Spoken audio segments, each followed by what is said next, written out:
രാഷ്ട്രീയത്തിൽ നിറം മാറ്റം അല്ലെങ്കിൽ ഇതൊക്കെ നമ്മൾ ഇപ്പം ചേരി മാറിയത് നേരത്തെ കോൺഗ്രസ്സുകാരനായിരുന്ന PV അൻവർ ഇടതുപക്ഷത്തേക്ക് വന്നു, ഇടതുപക്ഷത്തു നിന്ന് ഇപ്പോൾ മാറി നിൽക്കുന്നു. എങ്ങും എത്താത്ത രീതിയിൽ ഇപ്പോൾ നമ്മുടെ ഇപ്പോൾ ഈ കാലാവസ്ഥ വെച്ച് പറയുകയാണെങ്കിൽ മഴയത്ത് നിൽക്കുന്ന PV അൻവറാണ് ഇപ്പോൾ ഉള്ളത്.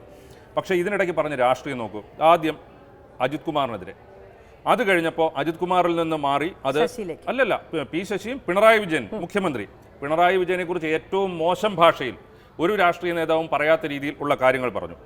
അതിനുശേഷം ഇതിനിടയ്ക്ക് മുസ്ലിം വേട്ട എന്ന് പറയുന്ന രാഷ്ട്രീയവും എടുത്തിട്ടു PV അൻവർ. അതിനുശേഷം മലയോര ജനതയ്ക്ക് വേണ്ടി ഏറ്റവും അവസാനം ജോയിയെ സ്ഥാനാർത്ഥിയാക്കാൻ വേണ്ടി ക്രൈസ്തവ ന്യൂനപക്ഷങ്ങൾക്ക് വേണ്ടി എല്ലാത്തരം അടവുകളും പയറ്റിയ മുഹമ്മദ് ഇങ്ങനെ എല്ലാത്തരം അടവുകളും. പക്ഷേ ഇതിനകത്തൊക്കെ ഓരോ രാഷ്ട്രീയ ലക്ഷ്യങ്ങളുണ്ടായിരുന്നു. ഏറ്റവും അവസാനം നോക്കിക്കഴിഞ്ഞാൽ ഇപ്പോൾ മലയോര മേഖല ഒന്നിയിൽ നിലമ്പൂർ, അതല്ലെങ്കിൽ മുസ്ലിം ലീഗുമായിട്ട് ചർച്ച നടത്തി തിരുവമ്പാടി സീറ്റ് വാങ്ങിച്ചെടുത്ത് തിരുവമ്പാടിയിൽ മത്സരിക്കുക. അതിനുവേണ്ടിയിട്ടാണ് ഈ മലയോര ജനത ക്രൈസ്തവ ന്യൂനപക്ഷത്തോടുള്ള പെട്ടെന്നുണ്ടാകുന്ന സ്നേഹം ഇതെല്ലാം പയറ്റുന്നുണ്ട്.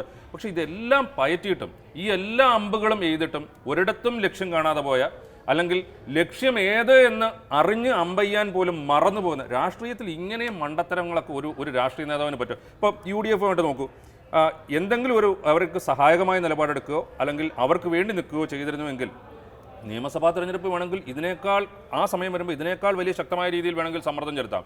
അതിനുള്ള അവസരം പോലും നഷ്ടപ്പെടുത്തുന്ന രീതിയിൽ ഇങ്ങനെയും ഒരു രാഷ്ട്രീയത്തിൽ മണ്ടത്തരം കളിക്കുമോ എന്ന് സംശയം തോന്നുന്ന രീതിയിലാണ് PV അൻവറിന്റെ നിലപാട്.